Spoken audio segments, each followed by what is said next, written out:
Finally, after going through the security door around 10 times, each time removing a different piece of jewelry from her attire, Tiffany has successfully passed the airport security check, and the group of friends decided to spend the remaining time before boarding in the airport VIP lounge.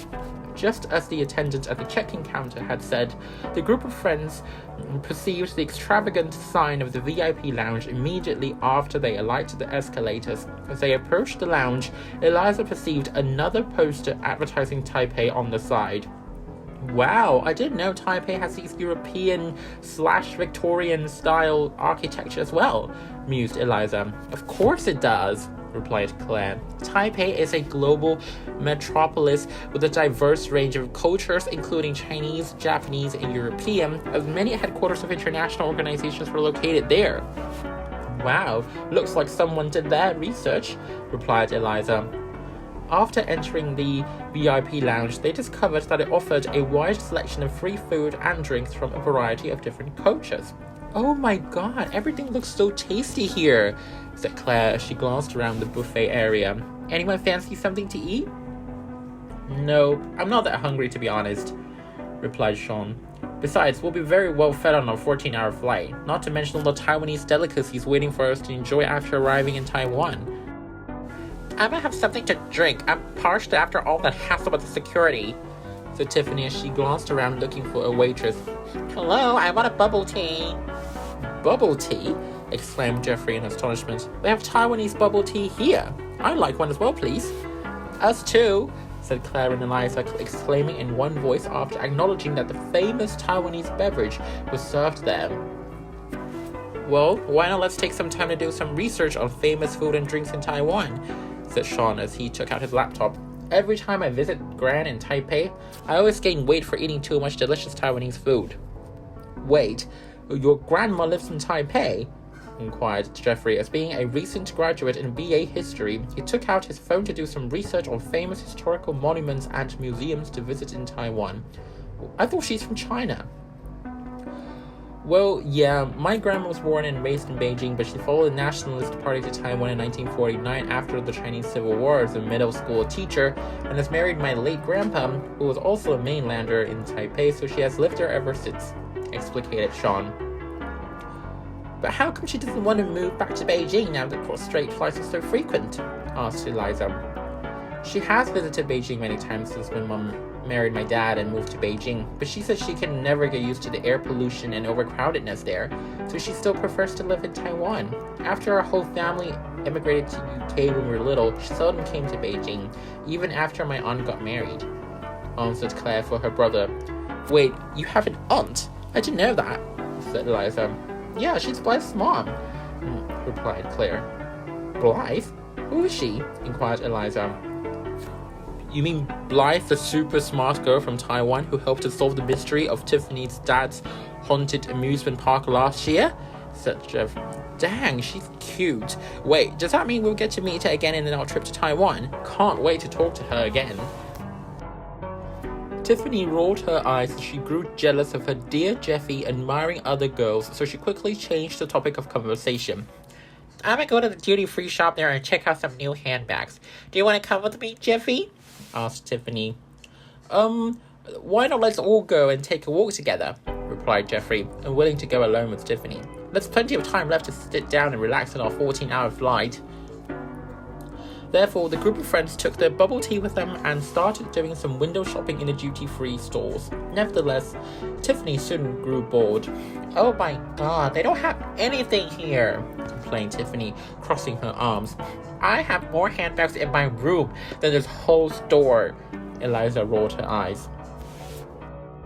Soon it was time for boarding. The group of friends arrived at the boarding gate for their flight to Taiwan just in time for the announcement for business class passengers to board the plane. Oh my god, I feel so special being able to board first, exclaimed Eliza in excitement. After boarding the aircraft, they located their seats and sat down on the luxurious lounge chairs of business class. Indeed, as Tiffany had forewarned, Jeffrey and his seats were right next to each other on the first row. Jeffrey took out his camera and said, "Better get the settings on my camera right so I can start taking photos of the beautiful sceneries the moment we land in Taiwan." Sometime after takeoff, a handsome flight attendant came to their seats, passed them a menu, and politely inquired after their choice of meal. "A Chateaubriand steak with béarnaise sauce, please," said Tiffany after glancing at the menu, which offers a wide range of Western and Asian dishes alike. Jeffrey ordered Japanese-style fried shrimps. Claire and Eliza both ordered Taiwanese-style minced pork rice with oyster omelette, and Sean ordered Taiwanese Hsinchu-style stir-fried rice vermicelli with meatball soup. Their food was soon served by the handsome flight attendant. "Wow, this is so delicious!" exclaimed Eliza in amazement after trying the Taiwanese oyster omelette. "This is what I call real food. Not those crappy food we had last time," said Tiffany, alluding to the last time she boarded economy class during their trip to Nice. Dessert also turned out a surprise as they were served a platter of Taiwanese desserts, including the famous Taiwanese pineapple cake, Hakka-style mochi enriched with red beans and walnuts, and of course, not to mention the tasty Taiwanese ayu jelly served with the honeyed lemon sauce and cranberries. "Oh my god, I legit feel like I'm in heaven," exclaimed Eliza after taking a bite of the pineapple cake. "This is the best dessert I've had in my entire life."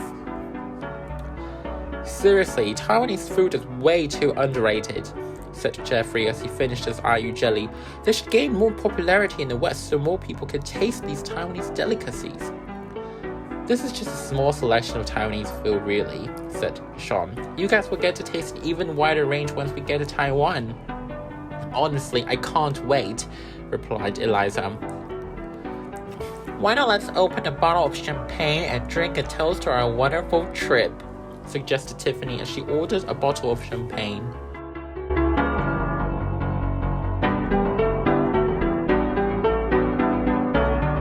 At around 3:30 p.m. Taipei Standard Time, the group of friends landed at Taiwan Taoyuan International Airport. Before landing, Jeffrey had already started taking some aerial photos of Taiwan's picturesque coastline from his seat in the plane. As they got to the immigration counters, they perceived a huge crowd. "Oh my god, how long are we gonna have to wait?" complained Tiffany. Nevertheless, to their astonishment, the efficiency of the immigration officers was so high such that they soon found themselves having passed immigration and reclaimed their luggage from the conveyor belts in less than half an hour's time. This time, even Tiffany did not complain. After exiting the arrivals terminal, they perceived a familiar figure waving at them. "Blythe! Oh my god, I haven't seen you for ages!" exclaimed Claire after perceiving her cousin. "Haven't expected you to pick us up from the airport." "Of course I'll be here to pick you guys up," said Blythe after the salutations were over. "Although the signs are very clear, I still wouldn't want you guys to get lost, you know? Plus, I'll be your tour guide here in your stay in Taiwan. If you just want to go somewhere in Taiwan, let me know and I'll take you there." "I want to go to the toilet," exclaimed Tiffany, raising her hand to speak. "Straight ahead, then turn right," replied Blythe. The group of friends boarded the airport metro, which took them straight to Taipei city center in less than half an hour.